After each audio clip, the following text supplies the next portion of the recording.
जब mental health से related जब मैं लाइव क्वेश्चन आंसर सेशन करता हूँ तो एक कॉमन सवाल बार बार पूछा जाता है, सर मुझे ओवर थिंकिंग है, सर मुझे ओवर थिंकिंग है, इसका कोई सोल्यूशन बताइए। तो इस वीडियो में इसकी गहरी चर्चा करने वाला हूँ और इसका सोल्यूशन भी बताने वाला हूँ। क्या पता इस वीडियो की बातें आपको ओवर थिंकिंग के लिए परमानेंट सोल्यूशन दे दे। तो वीडियो के अंत तक ज़रूर बने रहिए।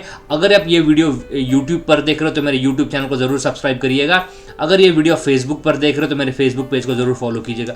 Thank you so much, thank you so much. चलिए अब चलते हैं मेन टॉपिक के ऊपर, ओवर थिंकिंग। अभी ओवर थिंकिंग ऐसी समस्या है, जब से डिजिटल सब दुनिया हो गई है तो ओवर थिंकिंग की समस्या बढ़ गई है। गूगल पर बड़ा रिसर्च किया जाता है कीवर्ड पर, ओवर थिंकिंग से कैसे बचना है, ओवर थिंकिंग से कैसे मुक्ति पाना है, ओवर थिंकिंग को कैसे खत्म करना है। चलिए अब इसके डीप में जाएंगे। सबसे पहले समझेंगे कि एक इंसान दिन भर में, एक रिसर्च के अनुसार, इसके ऊपर ऑलरेडी रिसर्च हो चुका है तो इन रिसर्च को हम चैलेंज नहीं करेंगे, 60,000 बार विचार प्रोड्यूस करता है। 60,000 बार सोचता है वो, 60,000 ऑलमोस्ट ऑन एन एवरेज। तकरीबन घंटे में 2 से 3,000 विचार 2 से 3,000 बार हम सोचते हैं। तो एक इंसान दिन भर में 60,000 बार सोचता है।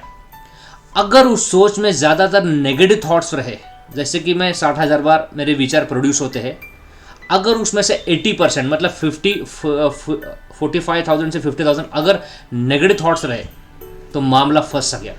तो फिर यही मेंटल इशू का कारण बन जाता है और मेंटल इशू के कारण फिजिकल हेल्थ में प्रॉब्लम आ जाती है। मेंटल हेल्थ के कारण फिजिकल में प्रॉब्लम आना, इसको कहते हैं टेक्निकली साइकोसोमैटिक। मेंटल हेल्थ के कारण करियर में प्रॉब्लम आती है, रिलेशन में प्रॉब्लम आती है, मनी में प्रॉब्लम आती है। तो लाइफ के अलग अलग एरियाज में इसका नेगेटिव परिणाम हम देख रहे होते हैं और हमें समझ ही नहीं आता करना तो क्या है। अब ओवर थिंकिंग है तो पहले समझना पड़ेगा किस चीज़ की ओवर थिंकिंग है। You have to go deeper and deeper and deeper. अभी ओवर थिंकिंग किस चीज़ के लिए है कोई एस्ट्रोलॉजर नहीं बता सकता, कोई इसका कोई अभी तक टेस्ट नहीं आया है कि साइंटिस्ट ने कोई टेस्ट निर्माण किया है कि चलिए भाई आपका टेस्ट करेंगे हम, किस चीज़ के लिए, क्या चीज़ के बारे में आप ज़्यादा सोचते हो, किस चीज़ को लेकर ओवर थिंकिंग है। तो सबसे पहले you have to go deeper कि किस चीज़ को लेकर ओवर थिंकिंग है, और you have to go deeper and deeper. जैसे कि मैं एक उदाहरण देता हूँ। अब डॉक्टर साहब के पास चले गए, डॉक्टर साहब को बोला आपने, डॉक्टर साहब मेरा दुख रहा है, मेरे बॉडी में पेन हो रहा है। डॉक्टर साहब समझ नहीं पाएंगे क्या पेन हो रहा है, तो आपको डॉक्टर साहब को स्पेसिफिकली बताना पड़ेगा कि डॉक्टर साहब मेरे पेट में दुख रहा है। तो डॉक्टर साहब समझेंगे आपका पेट में दुख रहा है। डॉक्टर साहब पूछेंगे लेफ्ट में दुख रहा है, राइट में दुख रहा है। डॉक्टर साहब लेफ्ट में दुख रहा है। हाँ, तो डॉक्टर साहब को प्रॉब्लम पता चल गया ना कि आपके लेफ्ट पेट दुख रहा है। तो फिर डॉक्टर साहब पूछेंगे आपने कल कुछ बाहर वगैरह खाना खाया था। हाँ डॉक्टर साहब मैंने कल पार्टी थी तो कल बाहर खाना खाया था तो इसलिए शायद खाना डाइजेस्ट नहीं है। तो डॉक्टर साहब को प्रॉब्लम समझ में आ गया, क्यों होगा ये भी समझ में आया, इनपुट भी समझ में आया, आउटपुट भी समझ में आ गया। और फिर डॉक्टर साहब आपको सोल्यूशन देंगे।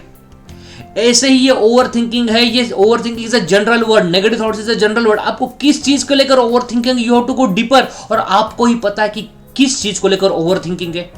चेक कीजिएगा, कुछ पॉइंट्स बताता हूं मैं आपको, पूरा प्रयास करूंगा इस वीडियो में आपको सोल्यूशन दूं। सबसे पहले क्या पॉइंट है, सबसे पहले देखेंगे हाँ ओवर थिंकिंग किस चीज को लेकर है। स्ट्रेस है, किस प्रकार का स्ट्रेस है, क्या हेल्थ या फिर एंग्जाइटी है, किस चीज के लेकर एंग्जाइटी, क्या हेल्थ की एंग्जाइटी है, क्या चार लोगों में जाने की एंग्जाइटी, सोशल एंग्जाइटी है, या फिर मुझे कोई चीज़ का डर बैठा है, मुझे कोई चीज़ की चिंता बैठी है। डर भी कई प्रकार के हैं, कि मेरे अंदर मौत का डर है, मुझे हार्ट अटैक का डर है, पानी पीने का डर है, चार लोगों में जाने का डर है, या फिर ऐसा लगता है मैं जी नहीं पाऊंगा। किस चीज़ को लेकर डर, you have to go deeper. चिंता किस चीज़ के लेकर चिंता है, कि भविष्य के बारे में चिंता है, कि भूतकाल की मेमोरीज को बार बार रिमाइंडर होना, बार बार याद आना, कि रिलेशनशिप के प्रॉब्लम से, जॉब को लेकर चिंता है, करियर को लेकर चिंता है, हेल्थ को लेकर चिंता है, मेंटल हेल्थ फिजिकल हेल्थ को लेकर चिंता है, पैसों को लेकर चिंता है, बच्चों की चिंता है, परिवार की चिंता है। तो क्या प्रॉब्लम क्या है, you have to go deeper. फिर कंपैरिजन है, आप बार बार किसी के साथ आपकी तुलना करते हो क्या, आप किसी से इमोशनली डिपेंडेंट हो क्या, आप क्या हो आप। फिर आपके अंदर आत्मविश्वास की कमी है क्या सुसाइडल थॉट्स बार बार पनप रहे हैं क्या, या सेक्सुअल थॉट्स पनप रहे हैं क्या, क्या प्रॉब्लम है, क्या सेल्फ डाउट है क्या, कि लोगों पर आपको बार बार शंका करने की आदत है क्या, मामला क्या है। आपको डीपर जाना पड़ेगा। और ओवर थिंकिंग का मामला ऐसा है, आप ही को पता है कि मामला कहां फंसा हुआ है, आप ही को पता है कि ये प्रॉब्लम कहां पर है। You have to go deeper and deeper, तब जाकर मामले का सोल्यूशन निकलेगा। अभी चलिए मैं मान लेता हूं कि आपको फॉर एग्जाम्पल आपको एक उदाहरण लेता हूं इसमें भी आपको, कि दो चीज़ों के लिए ओवर थिंकिंग, एक तो आपको हेल्थ एंग्जाइटी है या फिर चिंता है। ये दो प्रॉब्लम हमने ले लिए। अभी हेल्थ एंग्जाइटी और चिंता, फॉर एग्जाम्पल, ये दो चीज़ों को लेकर आपको बड़ी डीप लेवल पर ओवर, और अलग एरिया में भी हो सकते हैं, लेकिन हम यहाँ पर दो एग्जाम्पल डीपली कवर करेंगे और इसका मैं सोल्यूशन बताने वाला हूँ। अभी सबसे पहले मैं मान लेता हूँ कि आपको दो चीज़ों को लेकर ओवर थिंकिंग, एक तो हेल्थ एंग्जाइटी और चिंता। हेल्थ एंग्जाइटी यानी ऐसी चीज़, ऐसा मानना, ऐसे पैटर्न्स हमारे अंदर बैठे हुए कि आपको ऐसा लगता है कि मेरी हेल्थ कोई ठीक ही नहीं कर सकता है, मेरी शारीरिक बीमारियां कोई ठीक ही नहीं कर सकता, मेरे शरीर को कभी तंदुरुस्त हो ही नहीं सकता। अगर जिन लोगों ने हेल्थ एंग्जाइटी का महसूस किया है वो उन्होंने देखा होगा कि दुनिया का कोई डॉक्टर आपको ठीक नहीं कर पा रहा है, दुनिया की कोई मेडिसिन आपके ऊपर काम नहीं कर पा रही है, और दुनिया की किसी भी लेवल का आपको कोई सोल्यूशन ही नहीं मिल रहा है हेल्थ को लेकर, क्योंकि आपके मन में मान लिया है और जैसे हम मानते हैं वैसी ही चीज़ें दिखती है। आपने देखा होगा, अगर आप काला चश्मा पहनते हो तो दुनिया काली दिखेगी, अगर आप नीला चश्मा पहनते हो तो दुनिया नीली दिखेगी। ऐसे ही है, ये हेल्थ एंग्जाइटी हो गई। और दूसरे की चिंता, किस चीज़ को लेकर चिंता है? भविष्य के बारे में चिंता, भूतकाल के बारे में पेनफुल मेमोरीज रिमाइंडर होना, याद आना, जॉब की चिंता। अभी हेल्थ एंग्जाइटी को ठीक कैसे करना है? तो अब एक काम करेंगे, याद रखना, ये जो विचार है ना, इनको रोक नहीं सकते। वो सिर्फ कहने की बातें है कि थॉटलेस हो जाइए, ये सिर्फ बकवास बातें हैं, कहने की बातें हैं। एक इंसान कभी विचार को रोक ही नहीं सकता, उसको फिर स्वामी विवेकानंद जी के लेवल पर जाना पड़ेगा, जो कि इंटरनेट के ज़माने में अब इम्पॉसिबल है, लगभग नामुमकिन है। आपको स्वामी विवेकानंद जी के लेवल पर जाना पड़ेगा, उतना आपको डीप लेवल पर स्पिरिचुअल होना पड़ेगा। लेकिन एक नॉर्मल ह्यूमन बीइंग के लिए, अगर आप देखना, हम थॉटलेस हो नहीं सकते, विचारों को रोक नहीं सकते, लेकिन किंतु परंतु हम विचारों को दिशा दे सकते हैं। और ये जो विचारों को दिशा है ना, जैसे कि नकारात्मक विचार से दिशा पकड़ी है मन ने, अभी हमने उसको दिशा को राउंड रिवर्स लाना है और सकारात्मक दिशा की ओर लेकर जाना है, पॉजिटिव थॉट्स के ओर लेकर जाना है। अभी कैसे करोगे? इसका एक फॉर्मूला बताता हूँ, replace negative thoughts with positive thoughts, replace negative thoughts with positive thoughts. बस उसको रिप्लेस करना है, उसको रिप्लेस करना है। फॉर एग्जाम्पल, आपको हेल्थ एंग्जाइटी है, आपने मान लिया कि मेरी हेल्थ एंग्जाइटी, तो आपको कई बार सुबह उठने का एक्सरसाइज करना पड़ेगा और डीप ब्रीथिंग के साथ खुद को बोलना पड़ेगा, कोई प्रॉब्लम नहीं, मेरी हेल्थ ठीक हो जाएगी, कोई प्रॉब्लम नहीं, मेरी हेल्थ ठीक हो जाएगी, कोई प्रॉब्लम नहीं, मेरी हेल्थ ठीक हो जाएगी, समय के साथ मेरी हेल्थ ठीक हो जाएगी। और एक टेक्निक बताता हूँ, अब हर एक 3-4 घंटे में अलार्म लगाइए और कई बार ऐसा खुद को बोलिए कि मेरी हेल्थ ठीक होने वाली है, मेरी हेल्थ ठीक होने वाली है, मेरी हेल्थ ठीक होने वाली है, समय के साथ ठीक होने वाली है, मैं सारी शक्तियों को आकर्षित कर रहा हूँ, मेरी हेल्थ ठीक होने वाली है, मेरी हेल्थ ठीक होने वाली है। ओके, या फिर यूट्यूब पे ऐसे कई सारे हेल्थ से रिलेटेड अफर्मेशन है, उसको आप सुन सकते हो। तो आपको replace negative thoughts with positive thoughts, इसको कई बार अभ्यास करना पड़ेगा, हर 2-3 घंटे में करना पड़ेगा, और ये ठीक होने में कुछ महीना लगेगा। इतना आसान ना थोड़ी है ये समस्या को ठीक करना। दूसरा है चिंता। 2 सवाल खुद से पूछना, जो मैं चिंता लेकर बैठा हूँ वो मेरे बस में है कि नहीं है। फॉर एग्जाम्पल, कई लोगों को चिंता है कि यार मुझे हार्ट अटैक आ जाएगा।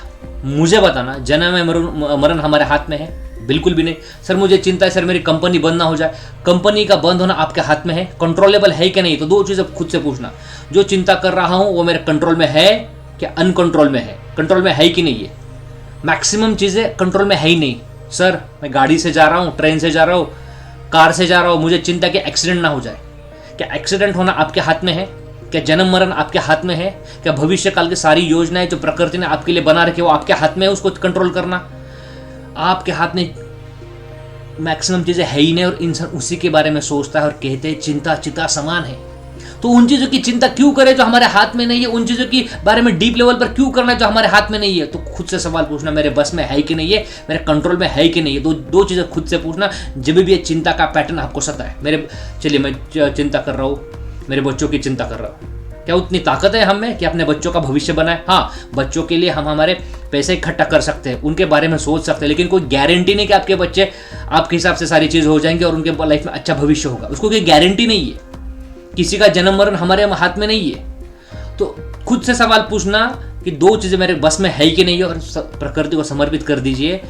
कोरोना आया था तो दुनिया में तकरीबन सभी देश के पास परमाणु बम है। किसने क्या कर लिया?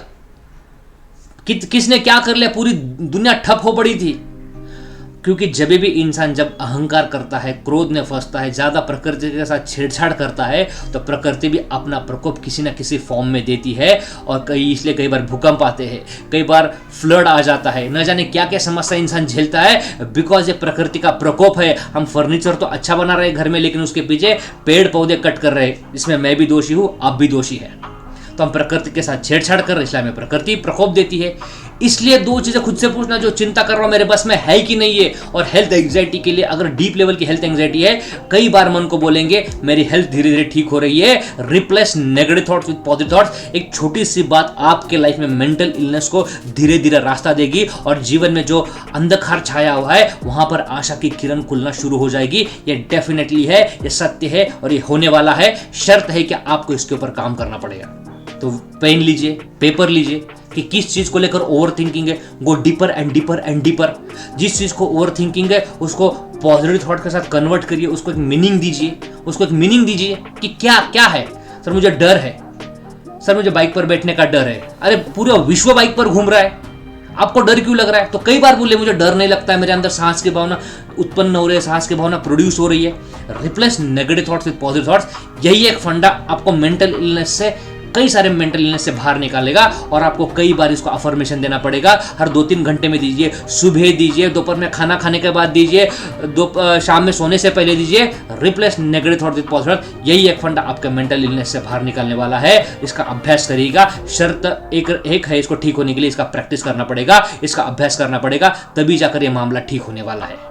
ओके, तो इस वीडियो में यहीं तक रुकूंगा। इस वीडियो में क्या क्या बताया वापस एक बार रिवाइज करवा देता हूँ कि आपको ओवर थिंकिंग किस चीज़ को लेकर है, खुद एक बार इवैल्यूएशन कीजिए, खुद एक बार आत्मचिंतन कीजिए। और बहुत सारे जो ओवर थिंकिंग जो पैटर्न्स बैठे हैं उसको जाइए डीप में और उसको एक मीनिंग दीजिए, और replace negative thoughts with positive thoughts. ठीक है, आज वीडियो में यहीं रुकते हैं, मिलते हैं नेक्स्ट वीडियो में। तब तक ये चैनल, अगर ये वीडियो पसंद आए तो इसको लाइक ज़रूर करिएगा। मिलते हैं नेक्स्ट वीडियो में, और ये चैनल को सब्सक्राइब ज़रूर करिएगा।